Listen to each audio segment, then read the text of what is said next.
Morning students, how are you all? I hope you all are fine. So this is your Hindi class. Today we will read chapter number 10 जो कि है बेटा आपका क्रिया. क्रिया means verb. जिन शब्दों से किसी कार्य का करना या होना समझा जाए उन्हें क्रिया कहते हैं. इन वाक्यों को पढ़ेंगी. उसका नाम गोपाल है बेटा. वह भेड़ें चराता है, वह खूब पैसे कमाता है. गोपाल है, चराता है, चाहता है. तो पहले वाक्य में क्रिया शब्द केवल एक है, दूसरे में दो है, चराता है, तीसरे में तीन है. ठीक है बेटा, कमाना चाहता है. अब इन वाक्यों को देखिए. बारात आ गई है, लड़की वाले स्वागत के लिए द्वार पर खड़े हैं, दुल्हन श्रृंगार कर रही है, बाराती नाच रहे हैं.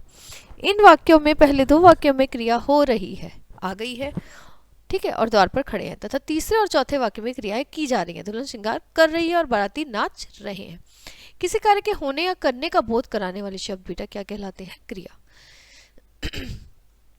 क्रियाओं का निर्माण तीन प्रकार के शब्दों से होता है, जैसे कि धातु, संज्ञा और विशेषण से.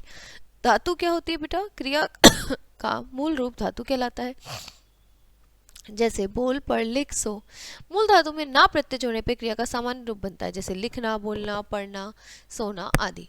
अब संज्ञा शब्दों से बनने वाली क्रियाएं जो होती हैं उसको क्या कहते हैं बेटा? उसको कहते हैं नाम धातु.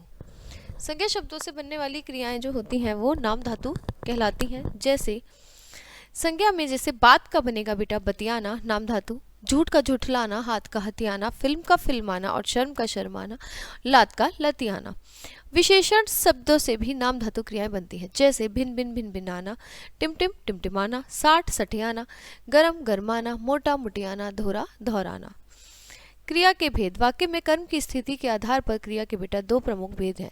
एक है अकर्मक क्रिया और एक है सकर्मक क्रिया. जिन वाक्यों में कर्म नहीं होता उसकी क्रिया अकर्मक क्रिया होती है, जैसे पक्षी आकाश में उड़ रहे हैं, हवा से पत्ते निहिल रहे हैं. उपरोक्त सभी वाक्यों में कोई कर्म नहीं है, अतः सभी क्रियाएं क्या है बेटा? अकर्मक क्रियाएं. जिन वाक्यों में कर्म होता है उसकी जो क्रिया होती है वो कैसी होती है बेटा? सकर्मक क्रिया. जैसे संजना पुस्तक पढ़ रही है, मैं दादाजी को घुमाने ले जाऊंगा. तो सभी बातों में क्या है बेटा? रंगीन शब्द कर्म है, अतः सभी क्रियाएं क्या है? सकर्मक. अब हम देखते हैं अकर्मक और सकर्मक क्रिया में अंतर. अकर्मक और सकर्मक क्रिया के अंतर को समझने के लिए वाक्यों में प्रयुक्त क्रिया पर क्या से प्रश्न करके देखना चाहिए. यदि क्या प्रश्न में कोई निर्जीव संज्ञा प्राप्त होती है तो वह संज्ञा उस क्रिया की कर्म कही जाती है, और जो क्रिया वाक्य में कर्म के प्रयोग की आवश्यकता अनुभव कराती है वो सकर्मक क्रिया होती है. जैसे कि बेटा अकर्मक क्रिया पे क्या प्रश्न करने पे कोई उत्तर प्राप्त नहीं होता, अतः अकर्मक क्रिया में कर्म की अपेक्षा नहीं रखती. उदाहरण के लिए बच्चा पत्र लिख रहा है, तो वाक्य में क्रिया पर क्या से प्रश्न करने पे क्या लिख रहा है, तो उत्तर में कोई ना कोई निर्जीव संज्ञा अवश्य प्राप्त होती है, जैसे पत्र, निबंध, कहानी या लेख. यह संज्ञा ही लिखना क्या है? क्रिया का कर्म है, अतः लिखना सकर्मक क्रिया होगी. जबकि बच्चा सो रहा है, वाक्य में क्या सो रहा है, जैसे प्रश्न की संभावना नहीं बनती, तो सोना क्रिया क्या है? कर्म की अपेक्षा नहीं रखती. मुख्य एवं सहायक क्रिया कौन सी होती है बेटा? जब किसी वाक्य में एक से अधिक क्रिया शब्द हो तो उसमें मूल क्रिया शब्द मुख्य क्रिया तथा साथ में प्रयुक्त क्रिया शब्द सहायक क्रिया कहे जाते हैं. जैसे वह गिरा, वह गिर गया और वह गिर गया था. उपयुक्त वाक्यों में गिरना मूल या मुख्य क्रिया है, दूसरे वाक्य में गया सहायक क्रिया है. इसी प्रकार तीसरे वाक्य में गया था सहायक क्रियाएं हैं.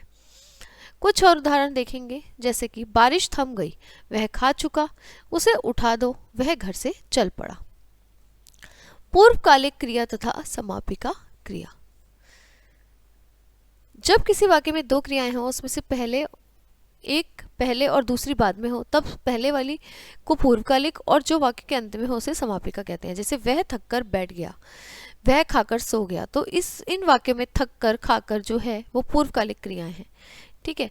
और बैठ गया, सो गया क्या है बेटा? समापिका क्रिया है. वह पढ़कर खेलने गया, तो वह पढ़कर क्या है हमारी? पढ़कर हमारी क्या है? पूर्वकालिक, और खेलने गया है हमारी समापिका. हंसकर क्या है हमारी? पूर्वकालिक, और चुप हो गया हमारी क्या है? समापिका क्रियाएं.